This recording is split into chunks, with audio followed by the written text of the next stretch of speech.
Mesdames, Mesdemoiselles et Messieurs, vous êtes nombreux à nous suivre sur la télévision en sur 24. Vous avez opéré un bon choix et nous vous en remercions. Bienvenue à cette édition d'information.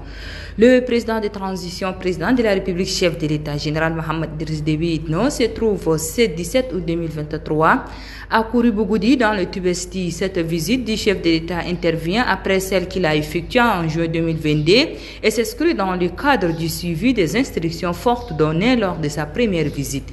Faisons les points avec nos confrères de la présidence de la République. Le 3 juin 2022, le chef de l'État, général Mohamed Idriss Déby Itno, a entrepris un voyage sans précédent à Kouri-Bougoudi, un endroit jadis marqué par l'exploitation illégale de l'or par des individus de diverses nationalités. C'était un no man's land où la loi semblait avoir perdu tout contrôle. Mais avec une détermination inébranlable, le chef de l'État était descendu sur le terrain pour rétablir l'ordre et la sécurité, mettant ainsi fin aux activités illicites. Plus de 500 000 personnes de différentes nationalités ont été évacuées de Kouri-Bougoudi où elles s'adonnaient à l'orpaillage clandestin. 3 zones d'opération militaire ont été créées à l'effet de sécuriser la localité.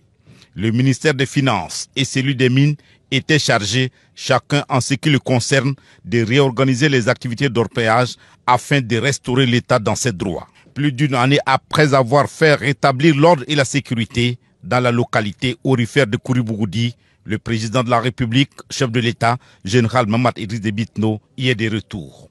Le chef de l'État, qui réaffirme son engagement pour le respect de l'autorité de l'État, la protection des personnes et des biens, effectue cette visite pour évaluer les effets induits par les instructions qu'il a données en juin 2022. Pour l'accueil du chef de l'État, à sa descente de l'hélicoptère, il y avait le chef d'état-major général des armées, général Abakar Abdelkarim Daoud, le commandant des zones d'opération de Kouri-Bougoudi, général Mamad Siam, et bien d'autres hauts gradés militaires en mission dans la localité. Après cet accueil, le chef de l'État, chef suprême des armées, général Mohamed Idriss Déby Itno, va rendre la politesse à un détachement militaire qui lui rendait les honneurs et échanger des poignées de main avec de nombreux responsables militaires en opération dans cette partie du Tibesti. Après la cérémonie protocolaire, le président de transition, président de la République, chef de l'État, chef suprême des armées, sera introduit dans la garnison où on lui a présenté une dizaine de Toyota équipés d'armes lourdes récupérées des mains des bandits armés ayant tenté la semaine dernière de faire incursion en territoire tchadien en provenance du sud de la Libye. Félicitant les forces de défense et de sécurité pour le travail abattu pour garantir la paix et la quiétude de la population, le chef de l'État, chef suprême des armées, a fait savoir que tous les moyens seront mobilisés pour leur faciliter le travail. Le président de la République, général Mohamed Idriss Déby Itno, en véritable catalyseur du changement positif et du renouveau, est accompagné dans ce déplacement du ministre des Armées en charge de défense, général Daoud Ibrahim, et de quelques-uns de ses proches collaborateurs. Le Tibesti, depuis la crise libyenne, est exposé aux incursions de mercenaires et de bandits armés en provenance du sud de la Libye. Aussi, le chef de l'État, qui tient à l'inviolabilité du territoire national et à la protection des personnes et des biens, mettra à profit son séjour pour inspecter toutes les garnisons dans cette partie du Tchad. Et puis, lancement de la campagne de sensibilisation sur l'importance de l'enrôlement au fichier électoral en vue du vote référendaire. C'est 16 août 2023 au Palais des Arts et de la Culture. C'est une initiative de la plateforme Tous Unis pour une transition phase 2 réussie. La cérémonie a été placée sous la houlette du ministre de l'Administration, du Territoire, de la Décentralisation et de la Bonne Gouvernance, Liman Mohamed. Suivez.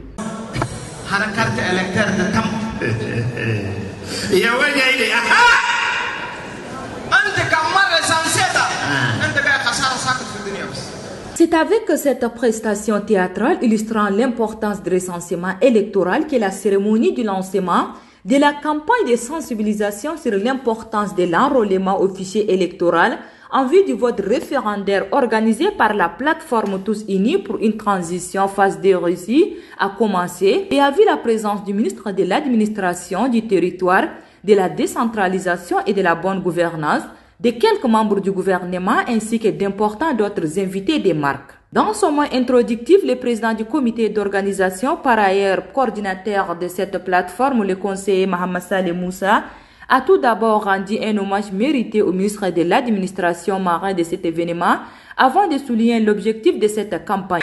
La campagne de sensibilisation qui se lance actuellement a une mise en commun des moyens humains, matériels et financiers des forces vives, dont l'objectif principal est la réussite de la phase 2 de la transition. Cependant, dans sa phase opérationnelle, la sensibilisation sera menée séparément pour plus d'efficacité afin de toucher un maximum de concitoyens sur leurs droits et devoirs électoraux. Mesdames et messieurs, je voudrais vous rappeler que l'État a d'excellentes interfaces qui peuvent être mises à contribuer afin de mieux mobiliser la population. Il s'agit des conseillers municipaux, les délégués du quartier, les chefs de carré, dont l'implication à différents niveaux faciliterait la tâche pour l'enrôlement au fichier électoral. Pour la représentante du FONAP, Fonds national d'appui à la formation professionnelle, par ailleurs membre de cette plateforme Istiqlal Brahim, les femmes représentent plus de 51% de la population tchadienne. De ce fait, elles doivent se faire recenser pour jouir pleinement de leurs devoirs. Je voudrais profiter de cette excellente opportunité que m'offre la présente cérémonie pour lancer un vibrant appel à toutes les femmes, en particulier aux jeunes filles qui ont atteint la majorité de 2021, à nos jours, de s'enrôler massivement afin d'être à mesure de jouir pleinement de leur citoyenneté. Nous ne le répéterons jamais assez. La carte d'électeur est le principal outil qui permet aux citoyens d'user de ses pleins droits afin d'influencer positivement le choix des politiques et des institutions qui œuvrent pour la refondation du Tchad. Il faut noter que la plateforme Tous Unis pour une transition phase 2 réussie est une organisation qui regroupe en son sein des organisations de la société civile, des personnes vivant avec un handicap ainsi que des organisations des femmes.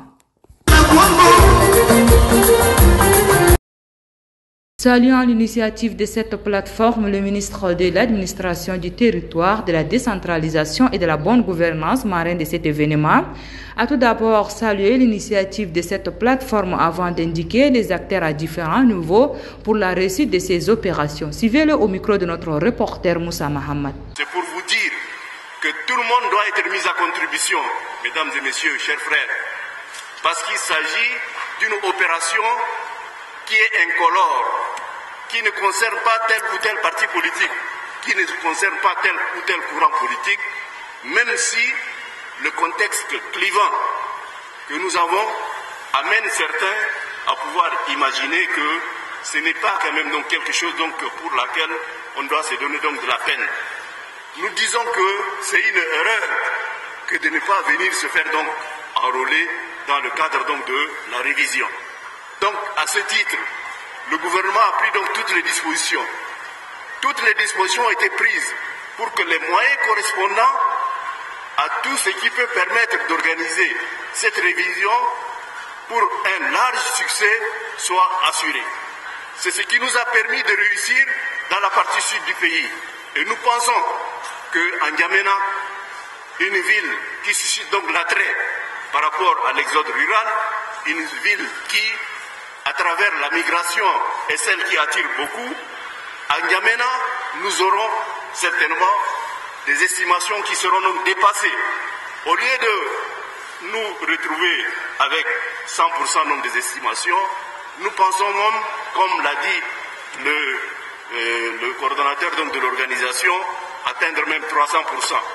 Donc, je demanderai à tout le monde, ici présent, particulièrement aux autorités administratives de la ville, qui ont en charge l'organisation, particulièrement aux chefs des carrés, ils sont 2868, particulièrement aux délégués donc des quartiers, ils sont 114, particulièrement aux élus locaux, particulièrement également aux membres du Conseil national donc de transition et tous les militants et militantes des partis politiques participer à la mobilisation pour que la révision soit réussie.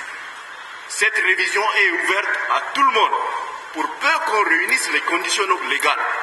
Et à partir donc de ce moment, toutes les dispositions seront prises pour que chacun puisse avoir l'occasion de s'inscrire sur les listes électorales, retirer sa carte et se prononcer le moment venu par rapport aux consultations qui seront donc organisées librement.